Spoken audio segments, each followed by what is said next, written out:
Welcome, my love, to stages of the emotional development. So, we have three stages. However, this is just a concept. This is not coming from my experience. I would love to speak to the concept, and then I would love to speak more on the experience that I had with many of the clients that I've been there for. So, we have three different stages. Stage one is, in essence, holding the emotion, being able to discern the emotion, knowing what it is. Stage two is holding multiple emotions at the same time in your body, being able to induce emotions to create them. And stage three is catharsis and the mastery of the emotions and using your emotions for art. However, the the stages towards the mastery don't mean that when you're at stage three, you're always able to do stage three, if that makes sense. There are emotions that are unlocked in stage one, stage two, stage three, and then there could be emotions within you or your clients that are not unlocked within stage one, stage two, stage three. So let me dive deeper into stage one. Stage one is really naming the emotion.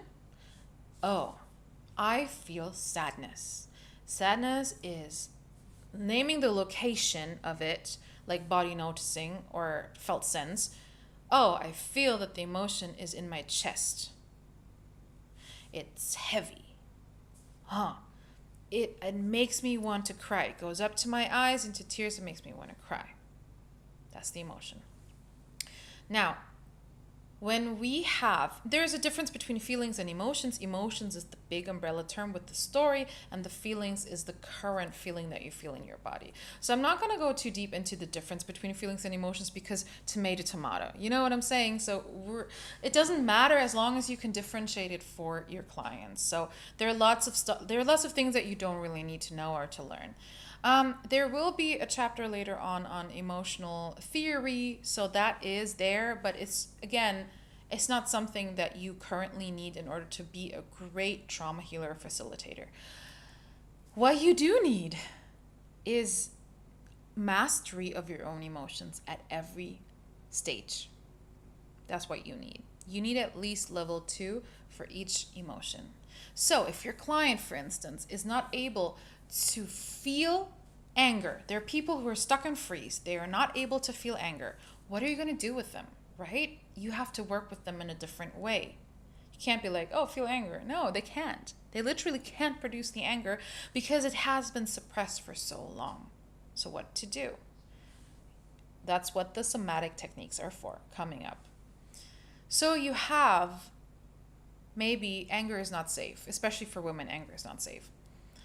So the first stage would just be to have them feel anger, to have them even have a glimmer of it.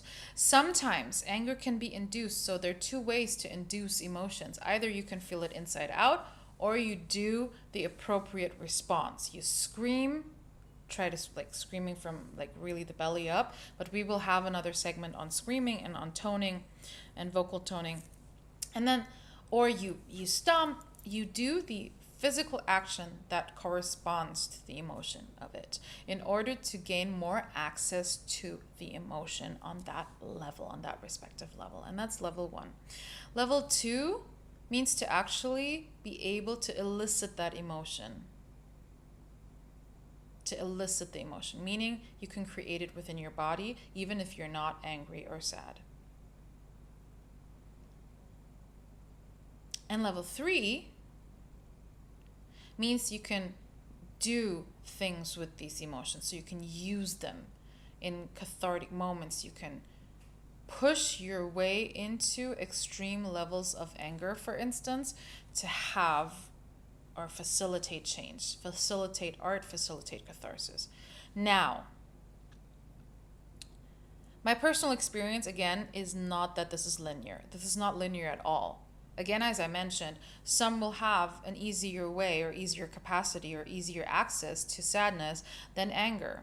Some will have an easier access to happiness. Some will not have easy access to happiness at all.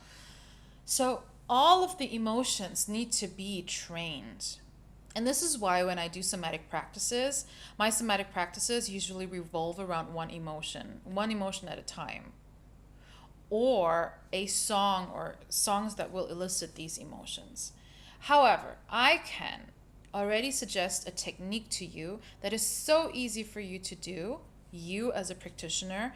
When you do it with clients, I would suggest not to do like 5 or 6 or 7 emotions at one point or at one time, but have them start with 1 and then 2 and then 3, and then create a playlist for them, for instance, that caters to sadness. That is sad music. That's music that they resonate with in sadness, because music is so individual. Some people resonate with it, some people don't at all. So you have to find something that makes them sad. Let's work with sadness, right?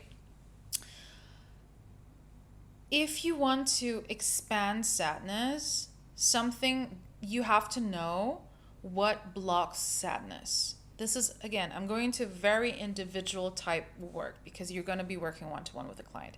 Sometimes anger is shielding sadness. Anger is accessible, sadness isn't. How do you make sadness more accessible if anger is so overwhelmingly present? Work either on the anger first or work on the sadness first in combination with the anger. So these two emotions. One really great way is to switch these emotions back and forth. So it could be a somatic practice where you switch from anger to sadness. One of the really standard somatic practices in my world are switching emotions.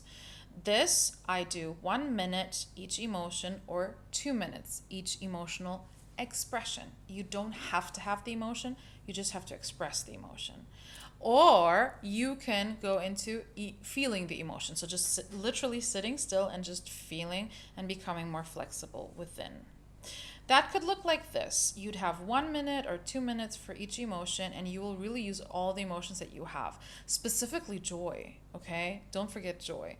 Joy, lust, surprise, sadness, anger, disgust, peace, connection.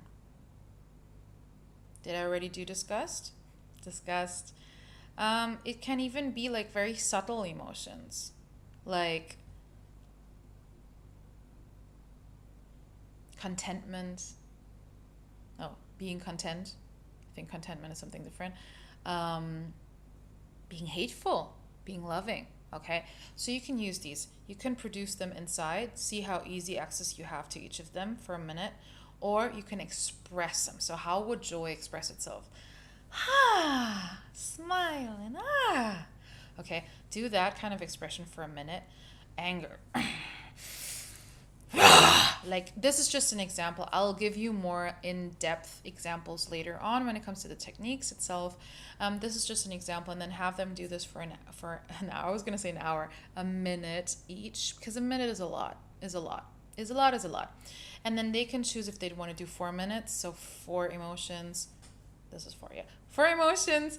If they want to do 6 minutes, 6 emotions. If they want to do 12, each emotion 2 minutes, so you can mix it up a little bit, and if you want, you can add and support it with music so that it becomes a somatic practice for them. It's already a somatic practice because you're practicing your soma, your body, your emotions in the body. But this is how you can quickly increase your emotional capacity and the development of your emotions into the higher stages. I would expect you to be able to do that. We will, however, practice that, because what I need you to do is to phase in and phase out from each emotion. So to be able to just access absolute joy. And that's almost bliss. Like, it's almost bliss. Or be like, thankfulness. And I'm not acting, I'm actually feeling it, right? So what we don't want is this